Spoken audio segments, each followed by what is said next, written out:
जय श्री कृष्ण। श्रीमद् भगवद गीता यथारूप अध्याय 3 कर्मयोग भाग 2 श्लोक 24 से लेकर श्लोक 43 तक। उत्सीदेयुरिमे लोका न कुर्याम कर्म चेदहम संकरस्य च कर्ता स्यामुपहन्यामि मा प्रजा। यदि मैं नियत कर्म ना करूं तो ये सारे लोग नष्ट हो जाएं, तब मैं अवांछित जन समुदाय को उत्पन्न करने का कारण हो जाऊंगा और इस तरह संपूर्ण प्राणियों की शांति का विनाशक बनूंगा। तात्पर्य, वर्ण संकर अवांछित जन समुदाय है जो सामान्य समाज की शांति को भंग करता है। इस सामाजिक अशांति को रोकने के लिए अनेक विधि विधान हैं, जिनके द्वारा स्वतः ही जनता आध्यात्मिक प्रगति के लिए शांत तथा सुव्यवस्थित हो जाती है। जब भगवान कृष्ण अवतरित होते हैं तो स्वाभाविक है कि वे ऐसे महत्वपूर्ण कार्यों की प्रतिष्ठा तथा अनिवार्यता बनाए रखने के लिए इन विधि विधानों के अनुसार आचरण करते हैं। भगवान समस्त जीवों के पिता हैं और यदि ये जीव पथ भ्रष्ट हो जाए तो प्रत्यक्ष रूप में यह उत्तरदायी तो उन्हीं का है। अतः जब भी विधि विधानों का अनादर होता है तो भगवान स्वयं समाज को सुधारने के लिए अवतरित होते हैं। किंतु हमें ध्यान देना होगा कि यद्यपि हमें भगवान के पद चिन्हों का अनुसरण करना है तो भी हम उनका अनुकरण नहीं कर सकते। अनुसरण और अनुकरण एक से नहीं होते। हम गोवर्धन पर्वत उठाकर भगवान का अनुकरण नहीं कर सकते, जैसा कि भगवान ने अपने बाल्यकाल में किया था। ऐसा कर पाना किसी मनुष्य के लिए संभव नहीं है। हमें उनके उपदेशों का पालन करना चाहिए, किंतु किसी भी समय हमें उनका अनुकरण नहीं करना है। श्रीमद् भागवत में इसकी पुष्टि की गई है। न तत्समाचरे जातु मनसापि हानीश्वरः विनश्यत्याय चरण माढ़या तथा रुद्रो विद्धिजं विषम ईश्वराणां वचः सत्यं तथैवाचरितं कचित् तेषां यत् स्ववचो युक्तं बुद्धिमांस्तत् समाचरेत्। मनुष्य को भगवान तथा उनके द्वारा शक्ति प्रदत्त सेवकों के उपदेशों का मात्र पालन करना चाहिए। उनके उपदेश हमारे लिए अच्छे हैं और कोई भी बुद्धिमान पुरुष बताई गई विधि से उनको कार्यान्वित करेगा। फिर भी मनुष्य को सावधान रहना चाहिए कि वह उनके कार्यों का अनुकरण ना करे। उसे शिवजी के अनुकरण में विष का समुद्र नहीं पी लेना चाहिए। हमें सदैव ईश्वरों की या सूर्य तथा चंद्रमा की गतियों को वास्तव में नियंत्रित कर सकने वालों की स्थिति को श्रेष्ठ मानना चाहिए। ऐसी शक्ति के बिना कोई भी सर्वशक्तिमान ईश्वरों का अनुकरण नहीं कर सकता। शिवजी ने सागर तक के विष का पान कर लिया, किंतु यदि कोई सामान्य व्यक्ति विष की एक बूंद भी पीने का यत्न करेगा तो वह मर जाएगा। शिवजी के अनेक छद्म भक्त हैं जो गांजा तथा ऐसी ही अन्य मादक वस्तुओं का सेवन करते रहते हैं, किंतु वे यह भूल जाते हैं कि इस प्रकार शिवजी का अनुकरण करके वे अपनी मृत्यु को निकट बुला रहे हैं। इसी प्रकार भगवान कृष्ण के भी अनेक छद्म भक्त हैं जो भगवान की रास लीला या प्रेम नृत्य का अनुकरण करना चाहते हैं, किंतु यह भूल जाते हैं कि वे गोवर्धन पर्वत को धारण नहीं कर सकते। अतः सबसे अच्छा तो यही होगा कि लोग शक्तिमान का अनुकरण ना करके केवल उनके उपदेशों का पालन करें, ना ही बिना योग्यता के किसी को उनका स्थान ग्रहण करने का प्रयत्न करना चाहिए। ऐसे अनेक ईश्वर के अवतार हैं जिनमें भगवान की शक्ति नहीं होती। सक्ता कर्मण्य विद्वांसो यथा कुर्वन्ति भारत कुर्याद्विद्वांस्तथा सक्तिश्चि कीर्षु लोकन संग्रहम। जिस प्रकार अज्ञानी जन फल की आसक्ति से कार्य करते हैं, उसी तरह विद्वान जनों को चाहिए कि वे लोगों को उचित पथ पर ले जाने के लिए अनासक्त रहकर कार्य करें। तात्पर्य, एक कृष्ण भावना भावित मनुष्य तथा एक कृष्ण भावनाहीन व्यक्ति में केवल इच्छाओं का भेद होता है। कृष्ण भावना भावित व्यक्ति कभी ऐसा कोई कार्य नहीं करता जो कृष्ण भावनामृत के विकास में सहायक ना हो। यहाँ तक कि वह उस अज्ञानी पुरुष की तरह कर्म कर सकता है जो भौतिक कार्यों में अत्यधिक आसक्त रहता है, किंतु इनमें से एक ऐसे कार्य अपनी इंद्रिय तृप्ति के लिए करता है, जबकि दूसरा कृष्ण की तुष्टि के लिए करता है। अतः कृष्ण भावना भावित व्यक्ति को चाहिए कि वह लोगों को यह प्रदर्शित करे कि किस तरह कार्य किया जाता है और किस तरह कर्म फलों को कृष्ण भावनामृत कार्य में नियोजित किया जाता है। न बुद्धि भेदम जनयेद ज्ञानम कर्म संगिनाम जोशयेत सर्व कर्माणि विद्वान युक्ता समाचरन्। विद्वान व्यक्ति को चाहिए कि वह सकाम कर्मों में आसक्त अज्ञानी पुरुष को कर्म करने से रोके नहीं, ताकि उनके मन विचलित ना हो, अपितु भक्ति भाव से कर्म करते हुए वह उन्हें सभी प्रकार के कार्यों में लगाए, जिससे कृष्ण भावनामृत का क्रमिक विकास हो।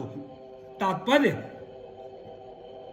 वेदैश्च सर्वैर् हमेव वेदः, यह सिद्धांत संपूर्ण वैदिक अनुष्ठानों की पराकाष्ठा है। सारे अनुष्ठान, सारे यज्ञ कृत्य तथा वेदों में भौतिक कार्यों के लिए जो भी निर्देश हैं, उन सबों समेत सारी वस्तुएं कृष्ण को जानने के निमित्त हैं, जो हमारे जीवन के चरम लक्ष्य है। लेकिन चूंकि बद्ध जीव इंद्रिय तृप्ति के अतिरिक्त और कुछ नहीं जानते, अतः वे वेदों का अध्ययन इसी दृष्टि से करते हैं। किंतु सकाम कर्मों तथा वैदिक अनुष्ठानों के द्वारा नियमित इंद्रिय तृप्ति के माध्यम से मनुष्य धीरे धीरे कृष्ण भावनामृत को प्राप्त होता है। अतः कृष्ण भावनामृत में स्वरूप सिद्ध जीव को चाहिए कि अन्यों को अपना कार्य करने या समझने में बाधा न पहुंचाए, अपितु उन्हें यह प्रदर्शित करे कि किस प्रकार सारे कर्म फल को कृष्ण की सेवा में समर्पित किया जा सकता है। कृष्ण भावना भावित विद्वान व्यक्ति इस तरह कार्य कर सकता है कि इंद्रिय तृप्ति के लिए कर्म करने वाले अज्ञानी पुरुष यह सीख लें कि किस तरह कार्य करना चाहिए और आचरण करना चाहिए। यद्यपि अज्ञानी पुरुष को उसके कार्यों में छेड़ना ठीक नहीं होता, परंतु यदि वह रंच भर भी कृष्ण भावना भावित है तो वह वैदिक विधियों की परवाह न करते हुए सीधे भगवान की सेवा में लग सकता है। ऐसे भाग्यशाली व्यक्ति को वैदिक अनुष्ठान करने की आवश्यकता नहीं रहती, क्योंकि प्रत्यक्ष कृष्ण भावनामृत के द्वारा उसे वे सारे फल प्राप्त हो जाते हैं जो उसे अपने कर्तव्यों के पालन करने से प्राप्त होते हैं। प्रकृते क्रियमाणानि गुणै कर्माणि सर्वशा अहंकार विमूढ़ात्मा कर्ताहमिति मन्यते। जीवात्मा अहंकार के प्रभाव से मोहग्रस्त होकर अपने आप को समस्त कर्मों का कर्ता मान बैठता है, जबकि वास्तव में वे प्रकृति के तीनों गुणों द्वारा संपन्न किए जाते हैं। तात्पर्य: दो व्यक्ति जिनमें से एक कृष्ण भावना भावित है और दूसरा भौतिक चेतना वाला है, समान स्तर पर कार्य करते हुए समान पद पर प्रतीत हो सकते हैं, किंतु उनके पदों में आकाश पाताल का अंतर रहता है। भौतिक चेतना वाला व्यक्ति अहंकार के कारण आश्वस्त रहता है कि वह वही सभी वस्तुओं का कर्ता है। वह यह नहीं जानता कि शरीर की रचना प्रकृति द्वारा हुई है, जो परमेश्वर की अध्यक्षता में कार्य करती है। भौतिकतावादी व्यक्ति यह नहीं जानता कि अंततोगत्वा वह कृष्ण के अधीन है। अहंकारवश ऐसा व्यक्ति हर कार्य को स्वतंत्र रूप से करने का श्रेय लेना चाहता है, और यही है उसके अज्ञान का लक्षण। उसे यह ज्ञात नहीं कि उसके इस स्थूल तथा सूक्ष्म शरीर की रचना प्रकृति द्वारा भगवान की अध्यक्षता में की गई है। अतः उसके सारे शारीरिक तथा मानसिक कार्य कृष्ण भावनामृत में रहकर कृष्ण की सेवा में तत्पर होने चाहिए। अज्ञानी व्यक्ति यह भूल जाता है कि भगवान ऋषिकेश कहलाते हैं, अर्थात वे शरीर की इंद्रियों के स्वामी हैं। इंद्रिय तृप्ति के लिए इंद्रियों का निरंतर उपयोग करते रहने से वह अहंकार के कारण वस्तुतः मोहग्रस्त रहता है, जिससे वह कृष्ण के साथ अपने शाश्वत संबंध को भूल जाता है। तत्त्ववित्तु महाबाहो गुण कर्म विभागयो गुणा गुणेषु वर्तन्त इति मत्वा न सज्जते। हे महाबाहो, भक्ति भावमय कर्म तथा सकाम कर्म के भेद को भली भांति जानते हुए जो परम सत्य को जानने वाला है, वह कभी भी अपने आप को इंद्रियों में तथा इंद्रिय तृप्ति में नहीं लगाता। तात्पर्य: परम सत्य को जानने वाला भौतिक संगति में अपनी विषम स्थिति को जानता है। वह जानता है कि भगवान कृष्ण का अंश है और उसका स्थान इस भौतिक सृष्टि में नहीं होना चाहिए। वह अपने वास्तविक स्वरूप को भगवान के अंश के रूप में जानता है, जो सत चित आनंद है, और उसे यह अनुभूति होती रहती है कि मैं किसी कारण से देहात्म बुद्धि में फंस चुका हूँ। अपने अस्तित्व की शुद्ध अवस्था में उसे सारे कार्य भगवान कृष्ण की सेवा में नियोजित करने चाहिए। फलतः वह अपने आप को कृष्ण भावनामृत के कार्यों में लगाता है और भौतिक इंद्रियों के कार्यों के प्रति स्वभावतः अनासक्त हो जाता है, क्योंकि ये परिस्थिति जन्य तथा अस्थायी हैं। वह जानता है कि उसके जीवन की भौतिक दशा भगवान के नियंत्रण में है, फलतः वह सभी प्रकार के भौतिक बंधनों से विचलित नहीं होता, क्योंकि वह इन्हें भगवत कृपा मानता है। श्रीमद् भागवत के अनुसार जो व्यक्ति परम सत्य को ब्रह्म, परमात्मा तथा श्री भगवान इन तीन विभिन्न रूपों में जानता है, वह तत्ववित्त कहलाता है, क्योंकि वह परमेश्वर के साथ अपने वास्तविक संबंध को भी जानता है। प्रकृतिर्गुण सम्मूढ़ा सज्जनते गुण कर्मसु तान कृतस्न विदोम्रदान कृत्सन विन्न विचालयेत। माया के गुणों से मोहग्रस्त होने पर अज्ञानी पुरुष पूर्णतया भौतिक कार्यों में संलग्न रहकर उनमें आसक्त हो जाते हैं। यद्यपि उनके ये कार्य उनमें ज्ञाना भाव के कारण अधम होते हैं, किंतु ज्ञानी को चाहिए कि उन्हें विचलित ना करे। तात्पर्य, अज्ञानी मनुष्य स्थूल भौतिक चेतना से और भौतिक उपाधियों से पूर्ण रहते हैं। यह शरीर प्रकृति की देन है और जो व्यक्ति शारीरिक चेतना में अत्यधिक आसक्त होता है वह मंद अर्थात आलसी कहा जाता है। अज्ञानी मनुष्य शरीर को आत्म स्वरूप मानते हैं। वे अन्यों के साथ शारीरिक संबंध को बंधुत्व मानते हैं। जिस देश में यह शरीर प्राप्त हुआ है उसे वे पूज्य मानते हैं और वे धार्मिक अनुष्ठानों की औपचारिकताओं को ही अपना लक्ष्य मानते हैं। ऐसे भौतिकता ग्रस्त उपाधिधारी पुरुषों के कुछ प्रकार के कार्यों में सामाजिक सेवा, राष्ट्रीयता तथा परोपकार है। ऐसी उपाधियों के चक्कर में वे सदैव भौतिक क्षेत्र में व्यस्त रहते हैं। उनके लिए आध्यात्मिक बोध मिथ्या है, अतः वे इसमें रुचि नहीं लेते। किंतु जो लोग आध्यात्मिक जीवन में जागरूक हैं उन्हें चाहिए कि इस तरह भौतिकता में मग्न व्यक्तियों को विचलित ना करें। अच्छा तो यही होगा कि वे शांत भाव से अपने आध्यात्मिक कार्यों को करें। ऐसे मोहग्रस्त व्यक्ति अहिंसा जैसे जीवन के मूलभूत नैतिक सिद्धांतों तथा इसी प्रकार के परोपकारी कार्यों में लगे हो सकते हैं। जो लोग अज्ञानी हैं वे कृष्ण भावनामृत के कार्यों को समझ नहीं पाते, अतः भगवान कृष्ण हमें उपदेश देते हैं कि ऐसे लोगों को विचलित ना किया जाए और व्यर्थ ही मूल्यवान समय नष्ट ना किया जाए। किंतु भगवत भक्त भगवान से भी अधिक दयालु होते हैं, क्योंकि वे भगवान के अभिप्राय को समझते हैं। फलतः वे सभी प्रकार के संकट झेलते हैं, यहाँ तक कि वे इन अज्ञानी पुरुषों के पास जाकर उन्हें कृष्ण भावनामृत के कार्यों में प्रवृत्त करने का प्रयास करते हैं, जो मानव के लिए परमावश्यक है। मयि सर्वाणि कर्माणि सन्न्यस्याध्यात्म चेतसा निराशीर निर्ममो भूत्वा युध्यस्व विगत ज्वरः।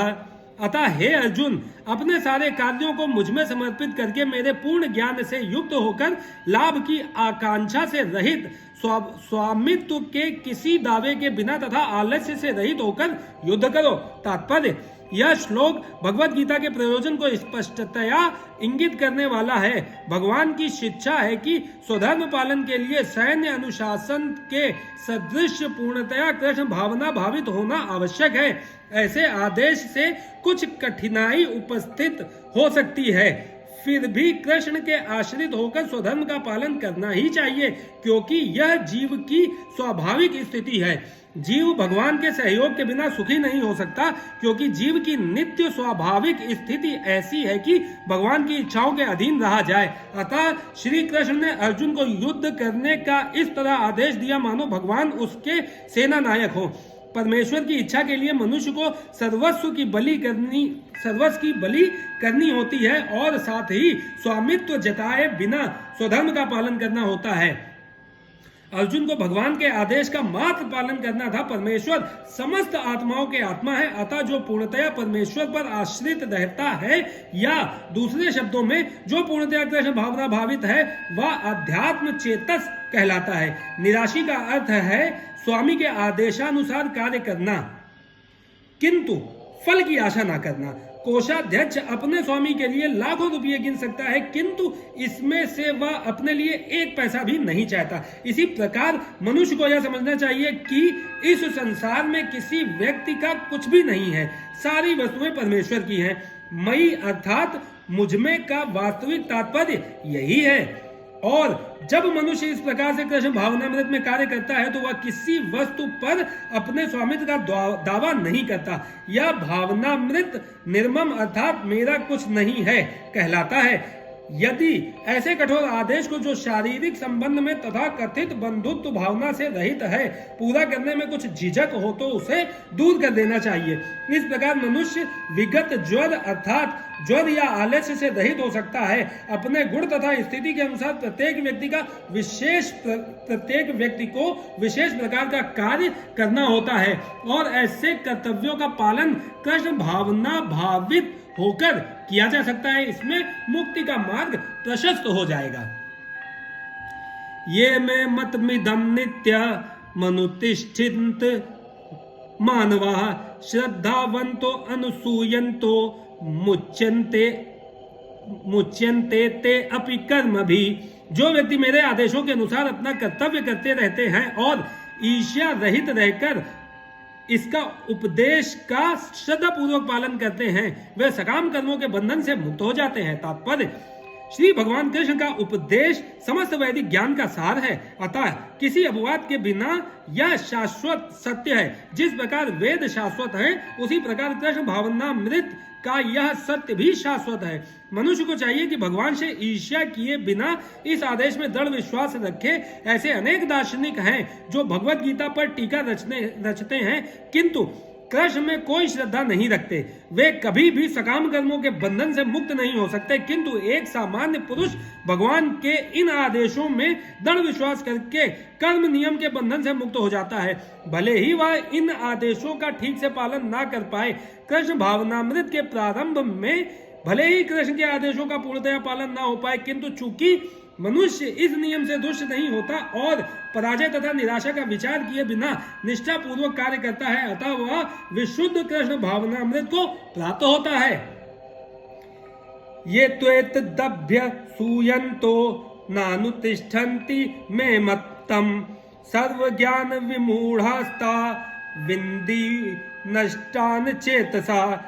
किंतु जो ईर्ष्यावश इन उपदेशों की उपेक्षा करते हैं और इनका पालन नहीं करते उन्हें समस्त ज्ञान से रहित दिग्भ्रमित तथा सिद्धि के प्रयासों में नष्ट भ्रष्ट समझना चाहिए। तात्पर्य यहाँ पर कृष्ण भावना भावित न होने के दोष को स्पष्ट कथन है। यहाँ पर कृष्ण भावना भावित न होने के दोषों का स्पष्ट कथन है।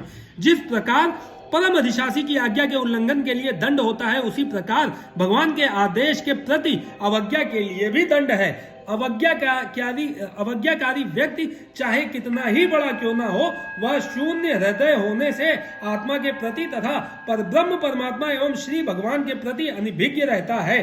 अतः ऐसे व्यक्ति से जीवन की सार्थकता की आशा नहीं की जा सकती। सदृशं चेष्टते स्वयायाः प्रकृतिर्ज्ञान वानपि प्रकृति यान्ति भूतानि निग्रह किम करिष्यति। ज्ञानी पुरुष भी अपनी प्रकृति के अनुसार कार्य करता है, क्योंकि सभी प्राणी तीनों गुणों से प्राप्त अपनी प्रकृति का ही अनुसरण करते हैं।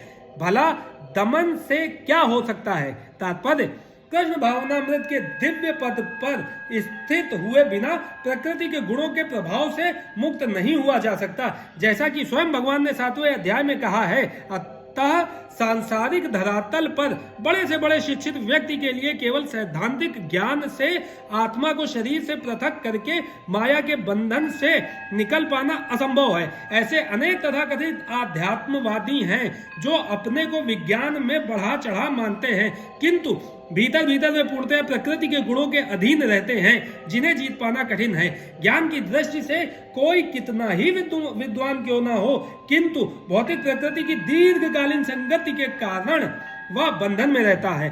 कृष्ण भावनामृत उसे भौतिक बंधन से छूटने में सहायक होता है, भले ही कोई अपने नित्य कर्मों के करने में संलग्न क्यों ना रहे। अतः पूर्णतया कृष्ण भावना भावित हुए बिना नियत कर्मों का परित्याग नहीं करना चाहिए। किसी को भी सहसा अपने नियत कर्म त्याग कर तथा कथित योगी या कृत्रिम आध्यात्मवादी नहीं बन जाना चाहिए। अच्छा तो यह होगा कि यथा स्थिति में रहकर श्रेष्ठ प्रशिक्षण के अंतर्गत कृष्ण भावनामृत प्राप्त करने का प्रयत्न किया जाए। इस प्रकार कृष्ण की माया के बंधन से मुक्त हुआ जा सकता है।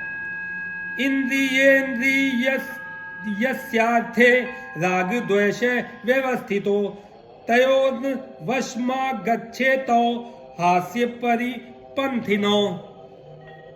प्रत्येक इंद्रिय तथा उसके विषय से संबंधित राग द्वेष को व्यवस्थित करने के नियम होते हैं। मनुष्य को ऐसे राग तथा द्वेष के वशीभूत नहीं होना चाहिए, क्योंकि ये आत्म साक्षात्कार के मार्ग में अवरोधक हैं। तात्पर्य, जो लोग कृष्ण भावना भावित हैं वे स्वभाव से भौतिक इंद्रिय तृप्ति में रत होने में झिझकते हैं, किंतु जिन लोगों की ऐसी भावना न हो उन्हें शास्त्रों के यम नियमों का पालन करना चाहिए। अनियंत्रित इंद्रिय भोग ही भौतिक बंधन का कारण है, किंतु जो शास्त्रों के यम नियमों का पालन करता है वह इंद्रिय विषयों में नहीं फंसता। उदाहरणार्थ, यौन सुख बद्ध जीव के लिए आवश्यक है और विवाह संबंध के अंतर्गत यौन सुख की छूट दी जाती है। शास्त्रीय आदेशों के अनुसार अपनी पत्नी के अतिरिक्त अन्य किसी स्त्री के साथ यौन संबंध वर्जित है। अन्य इस सभी स्त्रियों को अपनी माता मानना चाहिए, किंतु इन आदेशों के होते हुए भी मनुष्य अन्य स्त्रियों के साथ यौन संबंध स्थापित करना चाहता है। इन प्रवृत्तियों को दमित करना होगा, अन्यथा वे आत्म साक्षात्कार के मार्ग में बाधक होंगी। जब तक यह भौतिक शरीर रहता है तब तक शरीर की आवश्यकताओं को यम नियमों के अंतर्गत पूर्ण करने की छूट दी जाती है, किंतु फिर भी हमें ऐसी छूटों के नियंत्रण पर विश्वास नहीं करना चाहिए। मनुष्य को अनासक्त रहकर इन यम नियमों का पालन करना होता है, क्योंकि नियमों के अंतर्गत इंद्रिय तृप्ति का अभ्यास भी उसे पथ भ्रष्ट कर सकता है। जिस प्रकार की राजमार्ग तक में दुर्घटना की संभावना बनी रहती है, भले ही इन मार्गों की कितनी ही सावधानी से देखभाल क्यों न की जाए, किंतु इसका कोई आश्वासन नहीं दे सकता कि सबसे सुरक्षित मार्ग पर भी कोई खतरा नहीं होगा। भौतिक संगति के कारण अत्यंत दीर्घ काल से इंद्रिय सुख की भावना कार्य करती रही है, अतः नियमित इंद्रिय भोग के बावजूद भी गुमराह होने की हर संभावना बनी रहती है। अतः सभी प्रकार से नियमित इंद्रिय भोग के लिए किसी भी आसक्ति से बचना चाहिए, लेकिन कृष्ण भावनामृत ऐसा है कि इसके प्रति आसक्ति से या सदैव कृष्ण की प्रेमा भक्ति में कार्य करते रहने से सभी प्रकार के इंद्रिय कार्यों से विरक्ति हो जाती है। अतः मनुष्य को चाहिए कि वह किसी भी अवस्था में कृष्ण भावनामृत से विरक्त होने की चेष्टा न करे। समस्त प्रकार की इंद्रिय आसक्ति से विरक्ति का उद्देश्य अंततः कृष्ण भावनामृत के पद पर आसीन होना है। श्रेयान् स्वधर्मो विगुणः पधर्मात् स्वनुष्ठितात् स्वधर्मे निधनम श्रेयः परधर्मो भयावह। अपने नियत कर्मों को दोषपूर्ण ढंग से संपन्न करना भी अन्य के कर्मों को भली भांति करने से श्रेयस्कर है। स्वीय कर्मों को करते हुए मरना पराय कर्मों में प्रवृत्त होने की अपेक्षा श्रेष्ठतर है, क्योंकि अन्य किसी के मार्ग का अनुसरण भयावह होता है। तात्पर्य, अतः मनुष्य को चाहिए कि वह अन्यों के लिए नियत कर्मों की अपेक्षा अपने नियत कर्मों को कृष्ण भावनामृत में करे। भौतिक दृष्टि से नियत कर्म मनुष्य की मनोवैज्ञानिक दशा के अनुसार भौतिक प्रकृति के गुणों के अधीन आदिष्ट कर्म हैं। आध्यात्मिक कर्म गुरु द्वारा कृष्ण की दिव्य सेवा के लिए आदेशित होते हैं, किंतु चाहे भौतिक कर्म हो या आध्यात्मिक कर्म, मनुष्य को मृत्यु पर्यंत अपने नियत कर्मों में दृढ़ रहना चाहिए। अन्य के निर्धारित कर्मों का अनुकरण नहीं करना चाहिए। आध्यात्मिक तथा भौतिक स्तरों पर ये कर्म भिन्न भिन्न हो सकते हैं, किंतु कर्ता के लिए किसी प्रामाणिक निर्देशन के पालन का सिद्धांत उत्तम होगा। जब मनुष्य प्रकृति के गुणों में वशीभूत हो तो उसे उस विशेष अवस्था के लिए नियमों का पालन करना चाहिए, उसे अन्यों का अनुकरण नहीं करना चाहिए। उदाहरणार्थ, सतोगुणी ब्राह्मण कभी हिंसक नहीं होता, किंतु रजोगुणी क्षत्रिय को हिंसा होने की अनुमति है। इस तरह क्षत्रिय हिंसक होने की अनुमति है। इस तरह क्षत्रिय के लिए हिंसा के नियमों का पालन करते हुए विनष्ट होना जितना श्रेयस्कर है, उतना अहिंसा के नियमों का पालन करने वाले ब्राह्मण का अनुकरण नहीं। हर व्यक्ति को एकाएक नहीं अपितु क्रमशः अपने हृदय को स्वच्छ बनाना चाहिए। किंतु जब मनुष्य प्रकृति के गुणों को लांघकर कृष्ण भावनामृत में पूर्णतया लीन हो जाता है तो वह प्रामाणिक गुरु के निर्देशन में सब कुछ कर सकता है।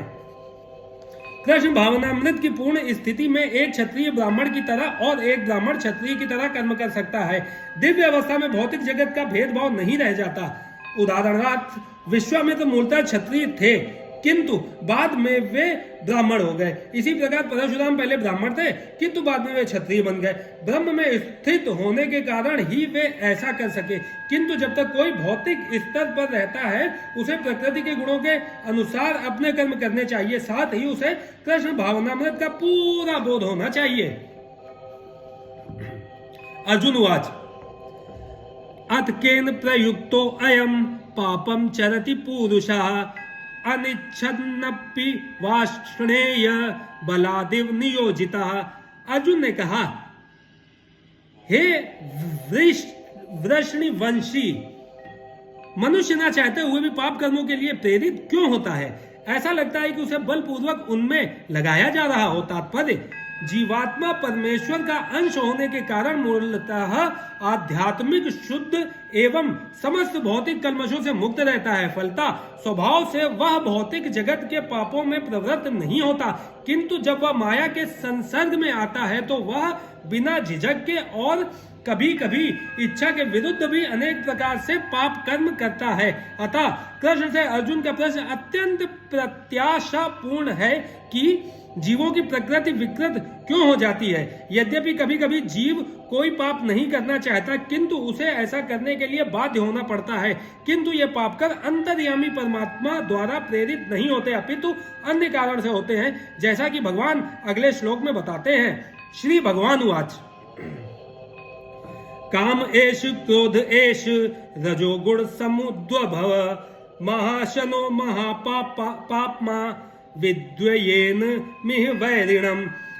श्री भगवान ने कहा, हे अर्जुन, इसका कारण रजोगुण के संपर्क से उत्पन्न काम है, जो बाद में क्रोध का रूप धारण करता है और जो इस संसार का सर्वभक्षी पापी शत्रु है। तात्पर्य, जब जीवात्मा भौतिक सृष्टि के संपर्क में आता है तो उसका शाश्वत कृष्ण प्रेम रजोगुण की संगति में काम से परिणत हो जाता है, अथवा दूसरे शब्दों में ईश्वर प्रेम का भाव काम में उसी तरह बदल जाता है जिस तरह इमली के संसर्ग से दूध दही में बदल जाता है, और जब काम की संतुष्टि नहीं होती तो वह क्रोध में परिणत हो जाता है।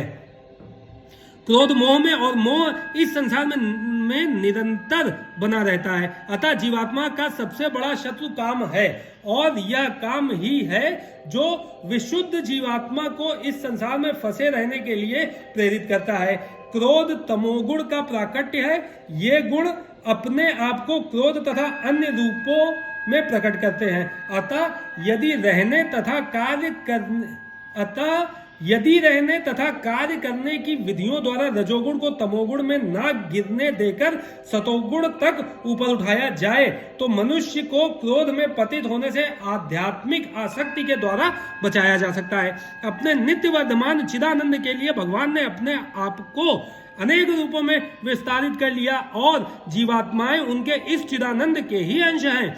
उनको भी आंशिक स्वतंत्रता प्राप्त है, किंतु अपनी इस स्वतंत्रता का दुरुपयोग करके जब वे सेवा को इंद्रिय सुख में बदल देती हैं तो वे काम की चपेट में आ जाती हैं। भगवान ने इस सृष्टि की रचना जीवात्माओं के लिए इन काम पूर्ण रुचियों की पूर्ति हेतु सुविधा प्रदान करने के निमित्त की, और जब जीवात्माएं दीर्घ काल तक काम कर्मों में फंसे रहने के कारण पूर्णतया उब जाती हैं तो वे अपना वास्तविक स्वरूप जानने के लिए जिज्ञासा करने लगती हैं। यही जिज्ञासा वेदांत सूत्र का प्रारंभ है, जिसमें यह कहा गया है, अथातो ब्रह्म जिज्ञासा। मनुष्य को परम तत्व की जिज्ञासा करनी चाहिए, और इस परम तत्व की परिभाषा श्रीमद् भागवत में इस प्रकार दी गई है, जन्मादस्य यतो अन्वयादितरतश्च। सारी वस्तुओं का उद्गम परब्रह्म है, अतः काम का उद्गम भी परब्रह्म से हुआ है। अतः यदि काम को भगवत प्रेम में या कृष्ण भावना में परिणत कर दिया जाए, या दूसरे शब्दों में कृष्ण के लिए ही सारी इच्छाएं हो, तो काम तथा क्रोध दोनों ही आध्यात्मिक बन सकते हैं। भगवान राम के अनन्य सेवक हनुमान ने रावण की स्वर्णपुरी को जलाकर अपना क्रोध प्रकट किया, किंतु ऐसा करने से वे भगवान के सबसे बड़े भक्त बन गए। यहाँ पर भी श्री कृष्ण अर्जुन को प्रेरित करते हैं कि वह शत्रुओं पर अपना क्रोध भगवान को प्रसन्न करने के लिए दिखाए। अतः काम तथा क्रोध कृष्ण भावनामृत में प्रयुक्त होने पर हमारे शत्रु न रहकर मित्र बन जाते हैं। धूमेनाव्रियते बहिर्यथादर्शोमलेन च यथोल्बेनावृतो गर्भस्तथा तेने दमाव्रतम। जिस प्रकार अग्नि धुएं से जिस प्रकार अग्नि धुएं से, दर्पण धूल से अथवा भ्रूण गर्भाशय से आवृत रहता है, उसी प्रकार जीवात्मा इस काम की विभिन्न मात्राओं से आवृत रहता है। तात्पर्य, जीवात्मा के आवरण की 3 कोटियां हैं जिनसे उसकी शुद्ध चेतना धूमिल होती है। यह आवरण काम ही है जो विभिन्न स्वरूपों में होता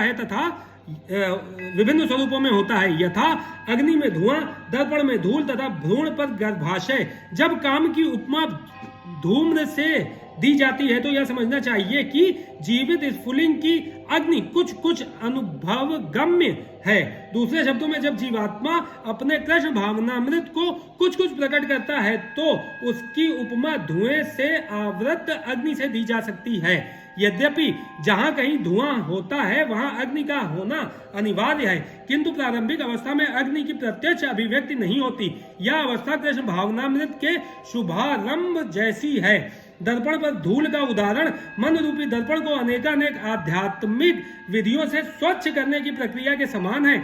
इसकी सर्वश्रेष्ठ विधि है भगवान के पवित्र नाम का संकीर्तन। गर्भाशय द्वारा आवृत भ्रूण का दृष्टांत असहाय अवस्था से दिया गया है, क्योंकि गर्भ स्थित शिशु इधर उधर हिलने के लिए भी स्वतंत्र नहीं रहता। जीवन की यह अवस्था वृक्षों के समान है। वृक्ष भी जीवात्माएं हैं, किंतु उनमें काम की प्रबलता को देखते हुए उन्हें ऐसी योनि मिली है कि वे प्रायः चेतना शून्य होते हैं। धूमिल दर्पण पशु पक्षियों के समान है और धूम्र से आवृत अग्नि मनुष्य के समान है। मनुष्य के रूप में जीवात्मा में थोड़ा बहुत कृष्ण भावनामृत का उदय होता है और यदि वह और प्रगति करता है तो आध्यात्मिक जीवन की अग्नि मनुष्य जीवन में प्रज्वलित हो सकती है। यदि अग्नि के धुएं को ठीक से नियंत्रित किया जाए तो अग्नि जल सकती है। अतः यह मनुष्य जीवन जीवात्मा के लिए ऐसा सुअवसर है जिससे वह संसार के बंधन से छूट सकता है। मनुष्य जीवन में काम रूपी शत्रु को योग्य निर्देशन में कृष्ण भावनामृत के अनुशीलन द्वारा जीता जा सकता है। आवृतम ज्ञान में तेन ज्ञानिनो नित्य वैरिणा काम रूपेण कौन्तेय दुष्पूरेणा न लेन चा। इस प्रकार ज्ञानमय जीवात्मा की शुद्ध चेतना उसके काम रूपी नित्य शत्रु से ढकी रहती है, जो कभी भी तुष्ट नहीं होता और अग्नि के समान जलता रहता है। तात्पर्य, मनुस्मृति में कहा गया है कि कितना भी विषय भोग क्यों न किया जाए, काम की तृप्ति नहीं होती। जिस प्रकार की निरंतर ईंधन डालने से अग्नि कभी नहीं बुझती, भौतिक जगत में समस्त कार्यकलापों का केंद्र बिंदु मैथुन कामसुख है। अतः इस जगत को मैथुन्य आगार या विषयी जीवन की हथकड़ियां कहा गया है। एक सामान्य बंदी गृह में अपराधियों को क्षणों के भीतर रखा जाता है, इसी प्रकार जो अपराधी भगवान के नियमों की अवज्ञा करते हैं वे मैथुन जीवन द्वारा बंदी बनाए जाते हैं। इंद्रिय तृप्ति के आधार पर भौतिक सभ्यता की प्रगति का अर्थ है इस जगत में जीवात्मा की बंधन अवधि को बढ़ाना। अतः यह काम अज्ञान का प्रतीक है जिसके द्वारा जीवात्मा को इस संसार में रखा जाता है। इंद्रिय तृप्ति का भोग करते समय हो सकता है कि कुछ प्रसन्नता की अनुभूति हो, किंतु यह प्रसन्नता की अनुभूति ही इंद्रिय भोक्ता का चरम शत्रु है। इंद्रियाणि मनोबुद्धि रस्याधिष्ठान मुच्यते एतैर्विमोह यत्येष ज्ञानमावृत्य देहिनम्। इंद्रियां, मन तथा बुद्धि इस काम के निवासा स्थान हैं। इनके द्वारा यह काम जीवात्मा के वास्तविक ज्ञान को ढककर उसे मोहित कर लेता है। तात्पर्य, चूंकि शत्रु के बद्ध जीव के शरीर के विभिन्न सामरिक स्थानों पर अपना अधिकार कर लिया है, चूंकि शत्रु ने बद्ध जीव के शरीर के विभिन्न सामरिक स्थानों पर अपना अधिकार कर लिया है, तब भगवान कृष्ण उन स्थानों का संकेत कर रहे हैं जिससे शत्रु को जीतने वाला यह जान ले कि शत्रु कहां पर है।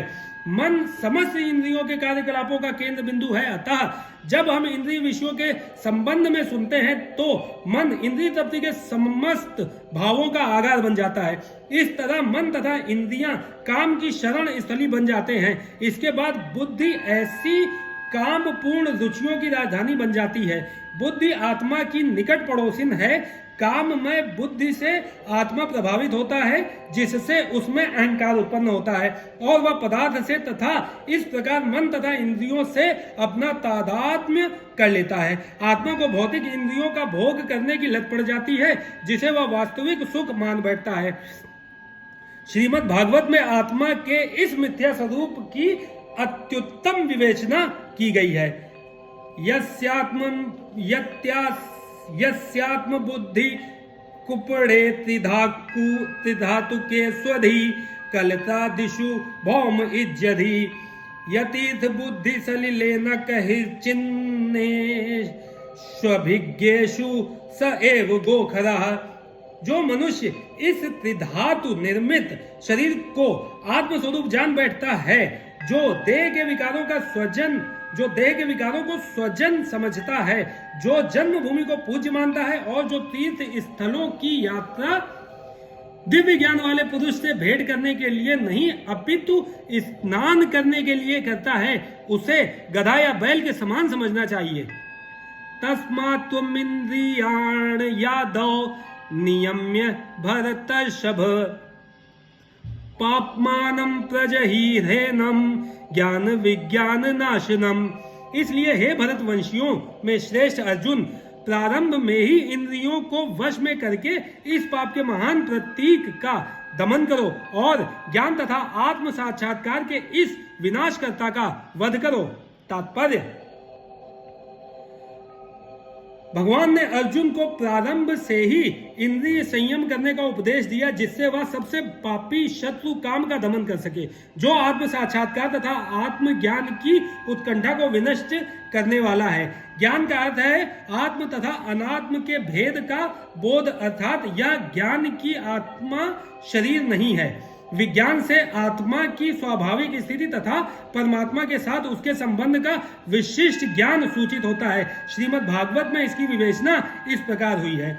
ज्ञानम परम गुहम में यद्विज्ञान समन्वितम सरहस्यम तदंग च ग्रहण गदितम मया। आत्मा तथा परमात्मा का ज्ञान अत्यंत गुह एवं रहस्यमय है, किंतु जब स्वयं भगवान द्वारा इसके विविध पक्षों की विवेचना की जाती है तो ऐसा ज्ञान तथा विज्ञान समझा जा सकता है।